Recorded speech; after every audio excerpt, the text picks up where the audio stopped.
human male looks like you, would you be able to distinguish who's who? We wouldn't recognize who's who. People have so much difficulty in recognizing even twins, right? Twins. Yeah.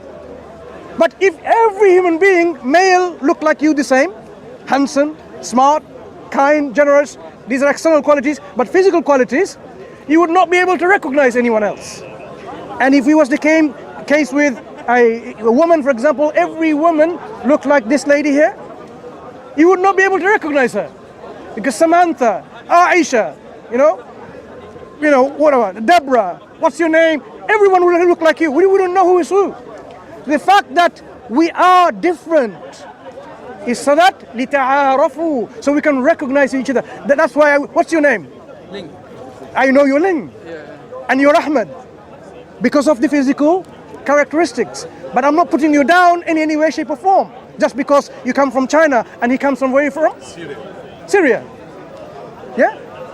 So this is a mercy from God. This is a blessing from God that we are different like this. But our differences does not guarantee us or give us the right to discriminate anyone wrongly. Anyone who discriminates on the basis of language and color and so on, God says no, you can't do that. The only discrimination that you can do, not you, God does, is who is the most righteous, pious, God conscious. Atqaakum, Quran says. So, does that make sense to you? So far we've discussed about the reasons and the rationality of the Islamic faith, some of the teaching of Islam, some of the practical demonstration of what it means to be a Muslim, some of the reasons why we accept God, some of the reasons and some of the arguments why we know for certain God exists and God is one, some of the reasons and arguments why we know that God gives us guidance so that it's better for us. Does this make sense to you? So I would ask you to ask yourself, why and what is stopping you from accepting this beautiful way of life called Islam? Being a practitioner of this way, by calling yourself a Muslim, by submitting to your Creator. Ask yourself, what is stopping you? We invite you, we would like to, as Muslims, all of us, like to invite you wholeheartedly to Islam. Become a Muslim, so that you are successful not only in this life, but in the hereafter. You will be saved from the punishment of the hellfire, and you will be granted in place of paradise in eternal joy and happiness. This is our humble request, that you think deeply and you reflect sincerely with critical thinking what we have said, and then make your informed choice and says, yes, I want to be a Muslim. This is a choice that's between you and your Creator you have to make. If you're in any way you feel that yes, we can help you to make that journey to become a Muslim, you're more than welcome. So tell us, what is else that you need for you to be convinced? What else do you need to have that security, contentment, and that what we call conviction in your heart that Islam is true? We will try all our best to convey this message to you as best as we can. And if we have made any mistakes in our conveying to you, we apologize and we seek your forgiveness. What we are doing is trying to just share this message of Islam to you so that you, both of you, can make that decision yourself.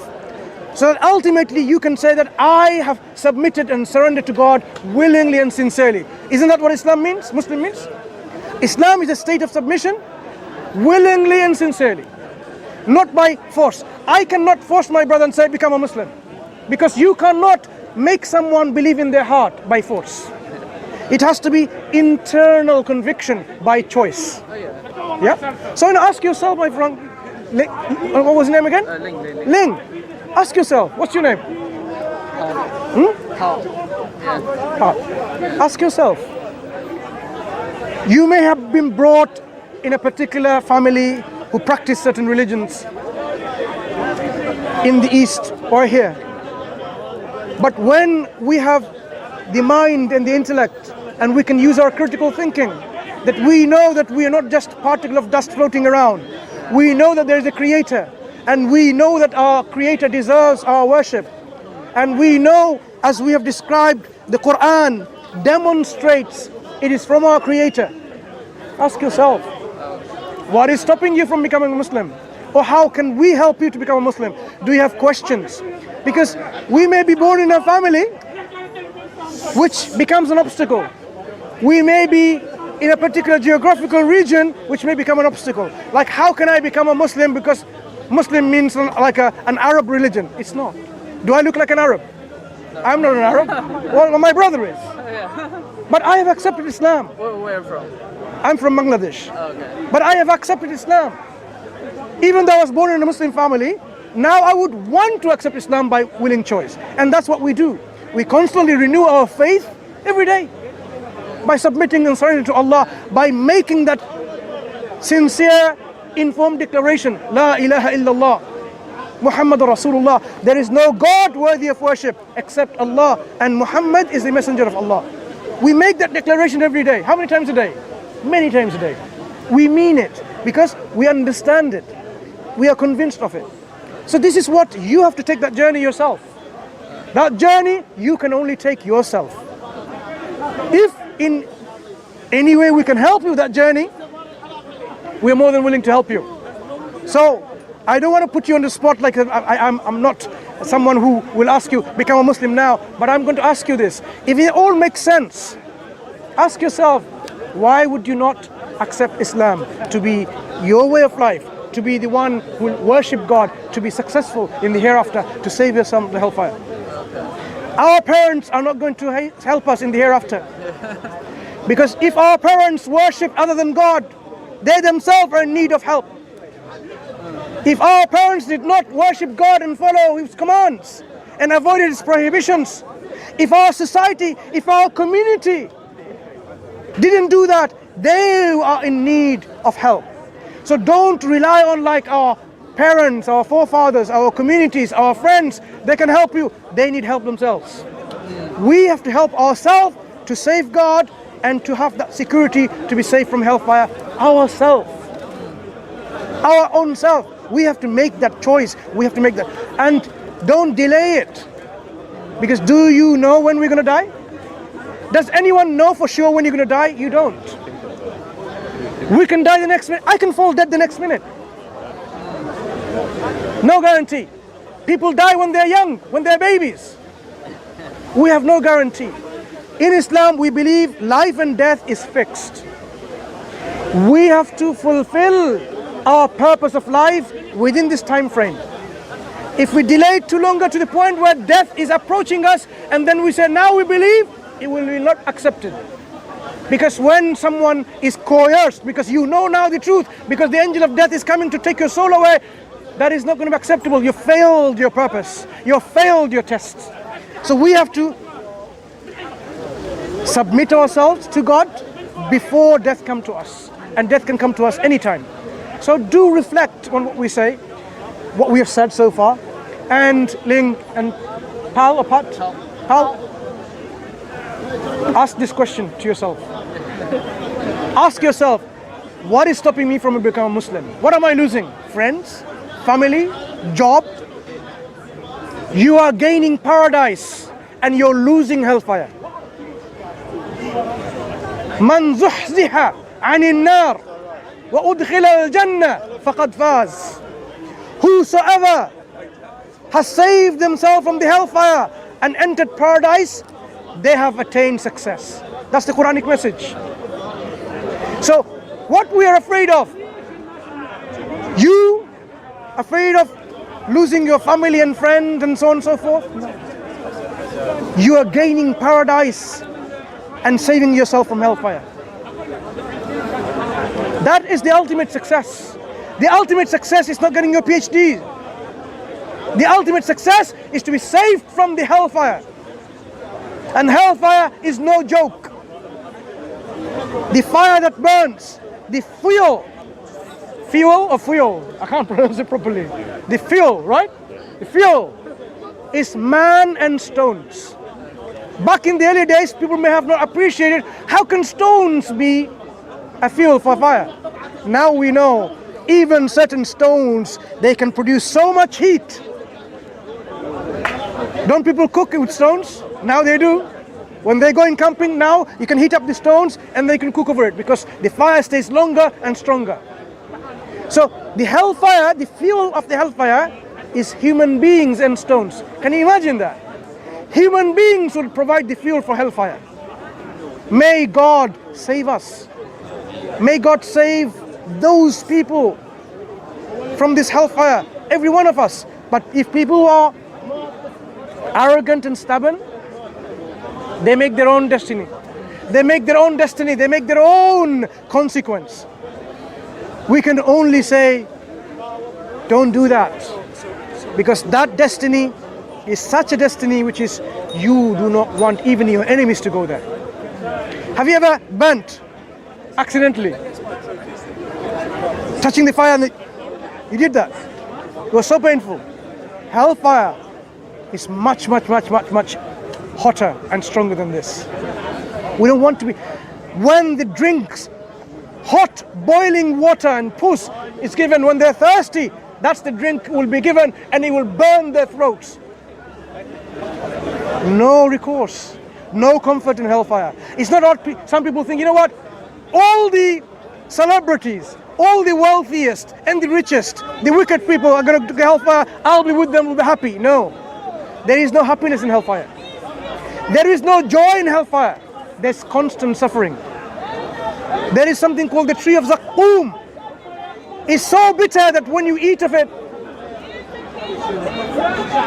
your stomach will burst. We don't want to have this kind of food or the drinks in hellfire. We don't want to be in a place which is constant fire burning us. Paradise, on the other hand, you will be reclining on couches. There will be rivers underneath the gardens that you'll have. Whatever you wish, it will come to you. You want some food, comes to you, just like that. You eat, you don't feel any constipation, or you don't feel there's any diarrhea. You will not feel any hunger, because you're eating only for joy and pleasure. When you want to drink, you drink, and you don't need to even go to the toilets to urinate. There will be no defecation and urination. When you drink drinks, God describes in the Quran like wine, but that wine is not going to befog your mind. It is a purified wine that will be pleasant to drink, but it will not befog your mind.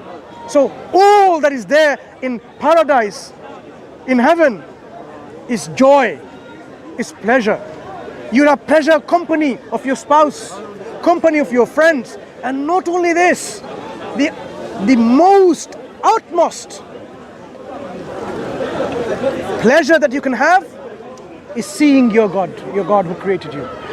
The people in hellfire would not have the vision of God, of the Creator.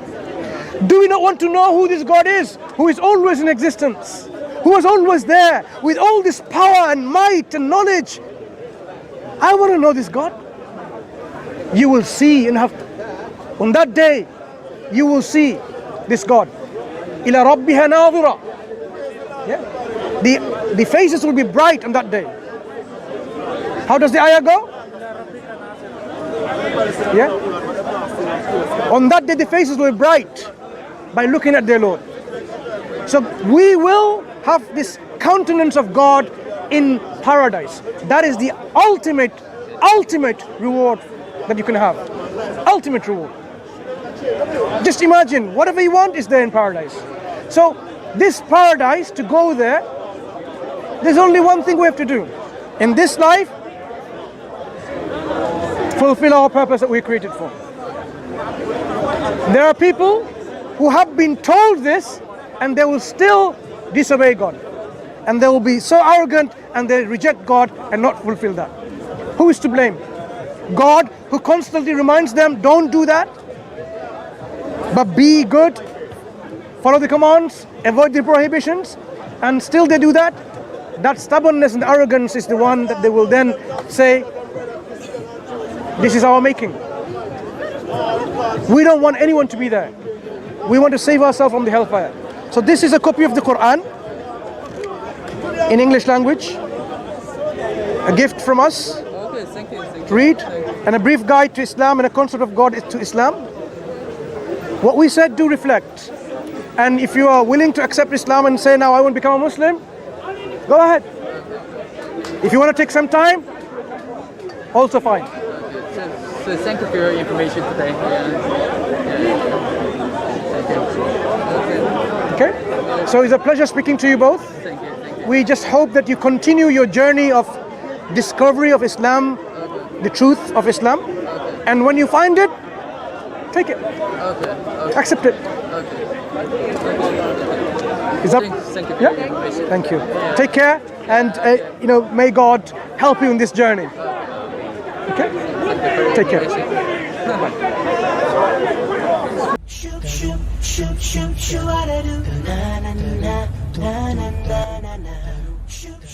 إذا أعجبك الفيديو لا تنسى الإعجاب والتعليق، ولكي يصلك كل جديد اشترك الآن.